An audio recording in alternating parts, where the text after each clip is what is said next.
This is my second time. I've been here once Very before. complimentary with you. Oh, good. And I had a good time here. I think this is a neat Everything deal. he's doing. Yeah, it is quite a railroad. Wow. Nice. It's great. Here's the coat rack. So I'll go ahead and do the notes since many of you have not been here. So safety in the aisles and overhead. I got things to trip on over the aisles there. There are step up things. And there's 2-3 places where I have this or steel beams, which Mark needs to be especially careful of. Yeah. And I'll get my exercise in today then because Yeah. I didn't go to the gym. How about that? There we go. Stunt walk. There is a rack for the laundry by the laundry machine, and if you hit that one, you get to sign it, and if you draw blood, you get to sign it in red. I just assumed you did not do that. Upstairs, through the kitchen and down the end of the hall is the bathroom. This is a very relaxed railroad, so if you need to take a break, take one. We got snacks there.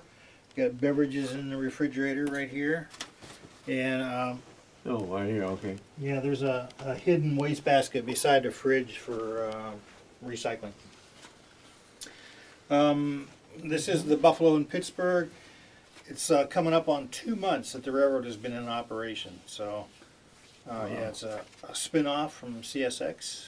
It took about 2 years to buy it because there's all kind of labor disputes. This is very early back when the Class 1s were spinning off railroads. So there's a labor dispute that said if you buy a new railroad, you got to have the same wage structure that the old one did, and the new railroads were saying, well, we can't afford that. That's why you're getting rid of them. So it's kind of a union busting move, really. Very much so. Ignorance, confusion, and chaos reign supreme on this railroad, and that's just the management. We don't know how you guys are going to do.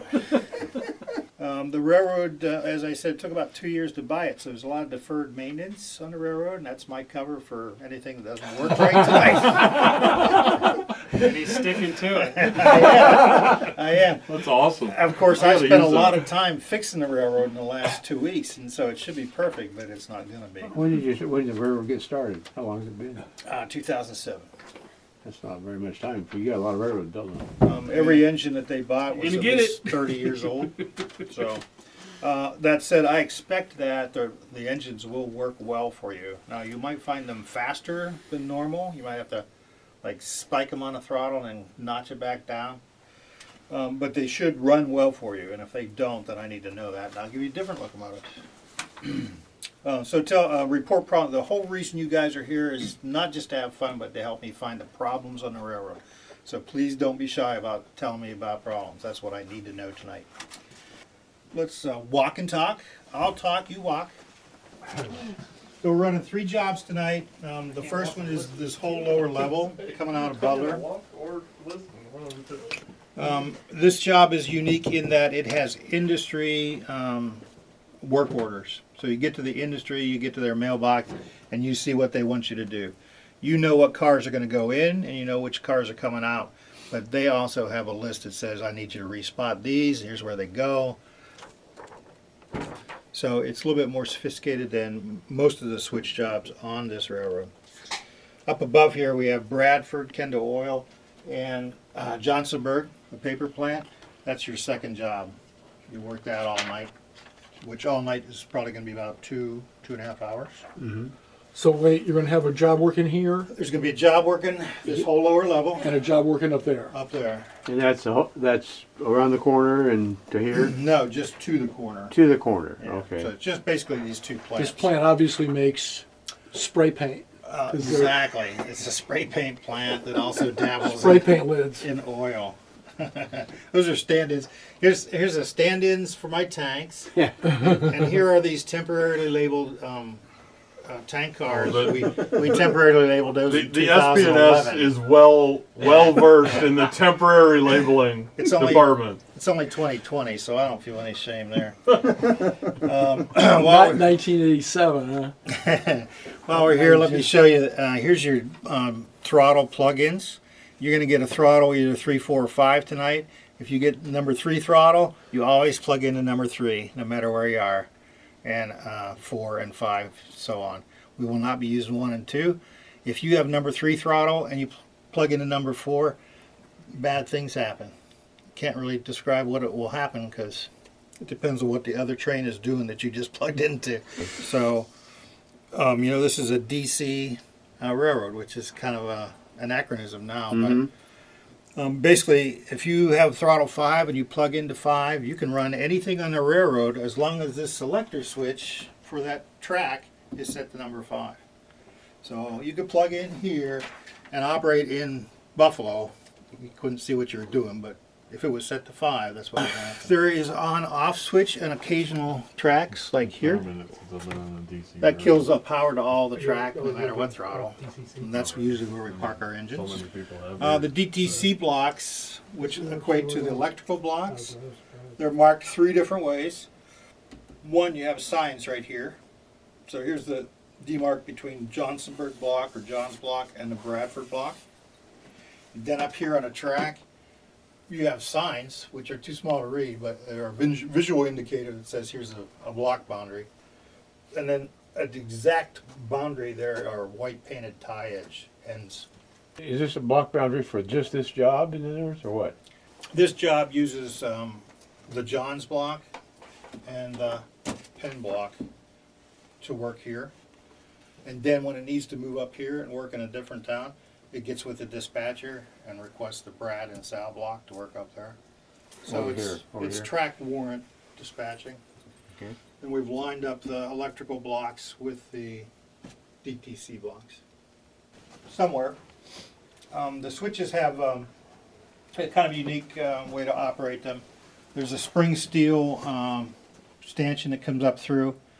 It is tensioned usually for the normal route or straight route. It's got a little notch in a plate on the side. So to operate them, you figure out where the plate is. Usually it's on the frog end, but this one is on the point end. You just move it away from the plate Latch it over. and latch it over. Yeah. So you see how I'm doing it with one finger? It's easy, but every one of 200 of them are different. Some of them are hard, some of them are real easy. What I don't want you to do is do this. Don't do that because that kind of overpowers them and tends to break them. Yep. The second job tonight is behind us here in DuBois, Punxsutawney, and Falls Creek. It's a good job. It's fairly straightforward switching, except the very first thing you do is grab some cars down in Punxsutawney and come up here and switch the tie plant. And the tie plant, it was built on a Y, and it does not have enough tail track for you to do everything you want to do easy. So a word to the wise there. Something that's broken, fill out the form. That's the only form I really ask you to fill out because you're going to know more about the problem than me. Where are That's those located here? They're all over the road. around Is the that an Okay. N-scale form? No, this is actual. That's true to scale. It's true to scale. So do that and set the car off, by which I don't mean put it off the track. I mean find a siding to put it on that's out of the way. We're going to use radios tonight. B&P was very informal back in 1988, so just try to sound railroady. I don't want you to call me over like, hey John, come over. Call me on the radio and call me the dispatcher or the superintendent or the yardmaster. I like that. We might have words for the boss. I'm not actually the superintendent, but I know him.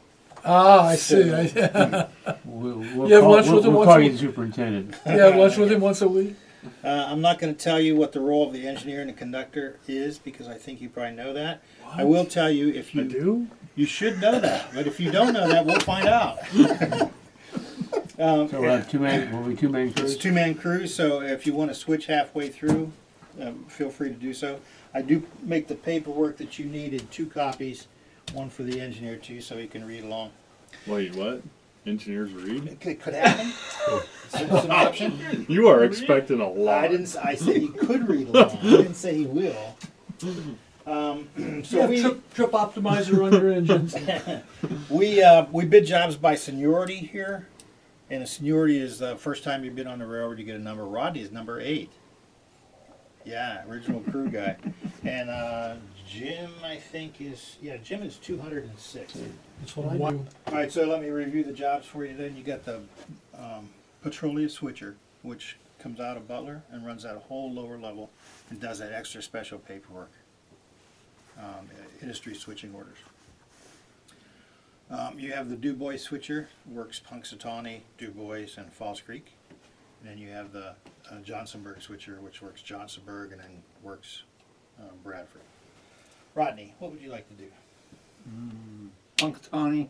We'll start off with conductor. Okay. Dave, number I'll- 30. I'll work the engineer with Puxatawny.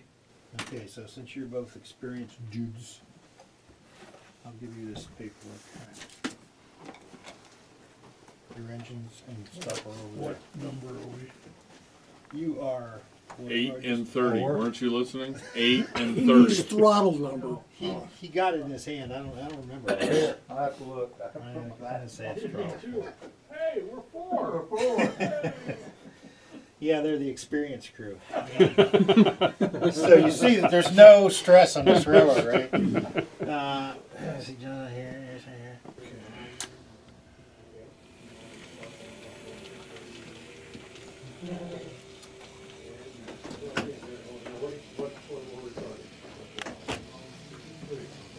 Right. I'm gonna.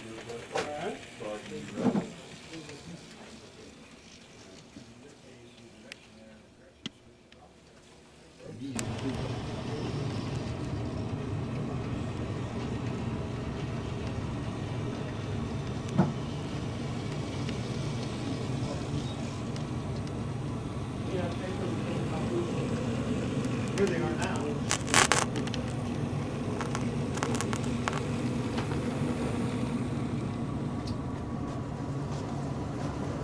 I lost my conductor.